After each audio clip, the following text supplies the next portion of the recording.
Hey everyone, welcome back to Immediate Movie Reactions. I'm here after seeing Sinners, the Ryan Coogler film, and I am sorry, but my recording at the theater just went away, disappeared. I don't know what happened, but anyways, it's gone. Ryan Coogler, who you may know from Black Panther or the Creed movies, actually the new Space Jam movie. He's done a ton of stuff, and this is his first sort of horror movie. And I say sort of horror movie because this isn't really scary and it's horrific, but not a horror, if that makes any sense at all.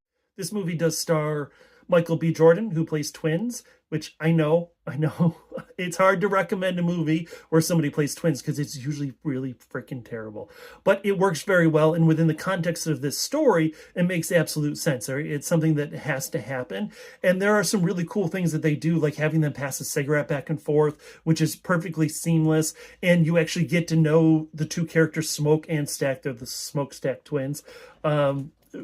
Individually, right? They have their own personalities, and you can sort of tell them apart, not just by the fact that one wears a red hat and one wears a blue hat.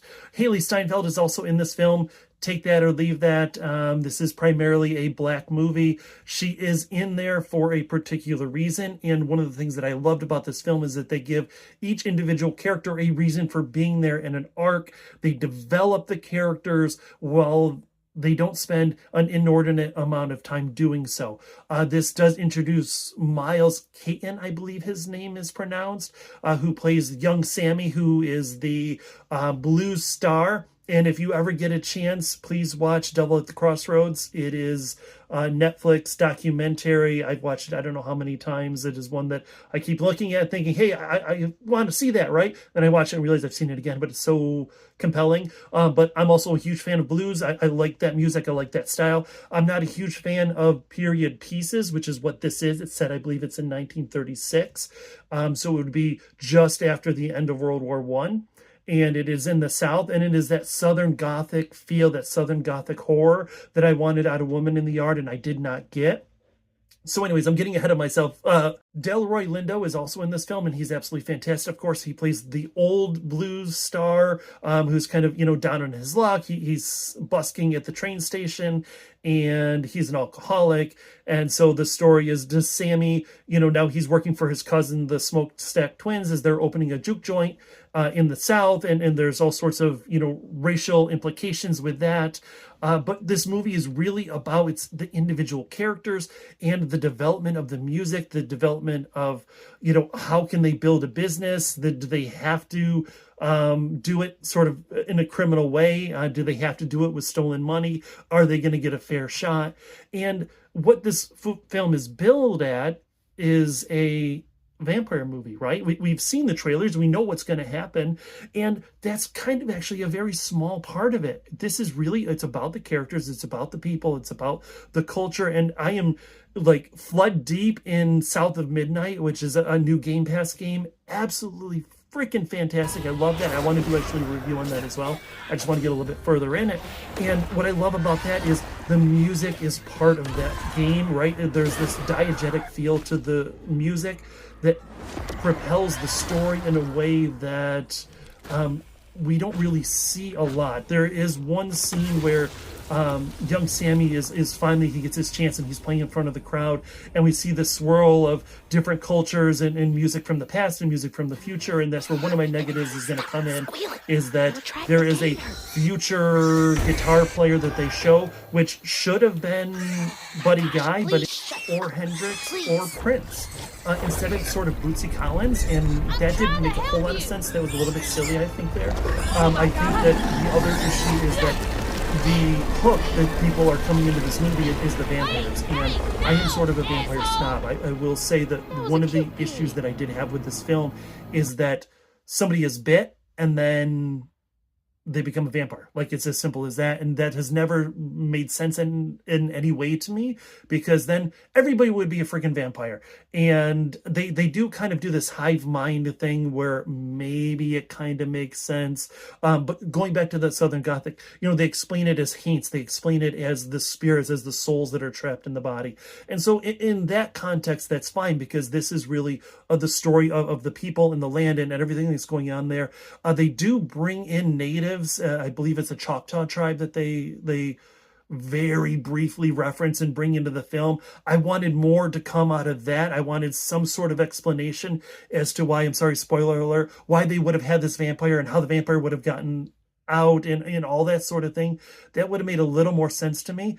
And I hate to do this comparison, but if you think back to the early 90s and the Tales from the Crypt presents Demon Knight, and even From Dusk Till Dawn, I think those movies did that premise a little bit better as far as getting to the point of what they were there for. But that's where this trick of this movie is. That's not really what it's there for. This movie is about the fight to survive and feeling the culture of the people around you, coming back to your roots and being stuck there or trying to be free. I do think that toward the end of this film, it sort of falls apart a little bit. I don't think that they stuck the landing. So I'm going to go with an 8 out of 10 out of this, only for those couple of reasons. Number one, I don't want like the Bootsy Collins reference or whatever the heck that was. I think it should have been, like I said, Hendrix, or should have been Prince.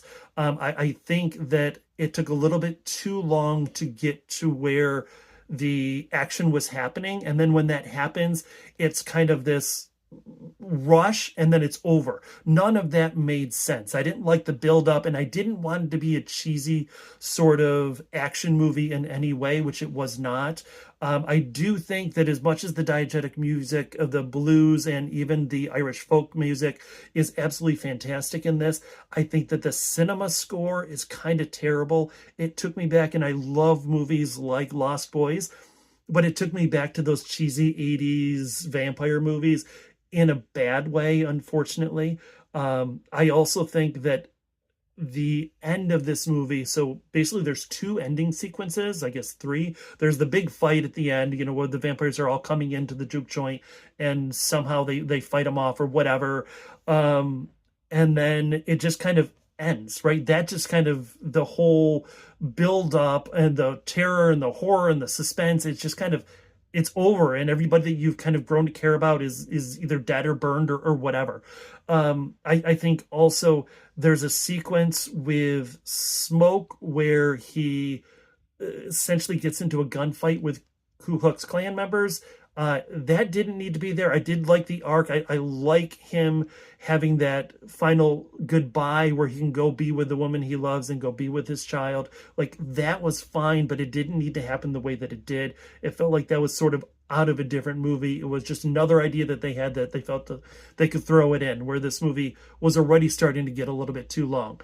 I think on top of that, also that very end where Buddy Guy is, and that's where I said, but it should have been maybe Buddy Guy earlier, because then we would have seen that foreshadowing. I think having Buddy Guy coming to that at the end of the movie was a nice reference, but it was a little bit silly. It was a little bit cheesy. I don't think it needed to be there.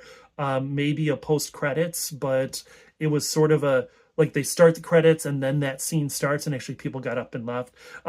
I do want to say that within the context of seeing this in the theater, there were a lot of people there, and that was great. But there's a scene where, sorry, spoiler again, there's a scene where one of the characters is trapped. Like, they've been bitten, they've turned into a vampire, they're trapped behind the store, they're knocking. We've seen it in the trailer, knocking to come in, and we know that they have a weapon. They have a knife that they can stick through the door, and people are leaning in close to try and look through the crack to see if he's really there, if he's okay, or whatever it is. And you can hear people in the theater, no, don't do that. And that's fantastic. I love that. That is why I love the theater. There's that community. It's that feeling of everybody experiencing this together. So anyway, there we are. I am going to give this movie an 8. I do think that this movie is something that you should go see in the theater. And it's absolutely fantastic. I loved it, aside from my couple misgivings. There we are. Michael B. Jordan, right? He's just absolutely fantastic. So please like, share, subscribe, and I will see you all for the next movie.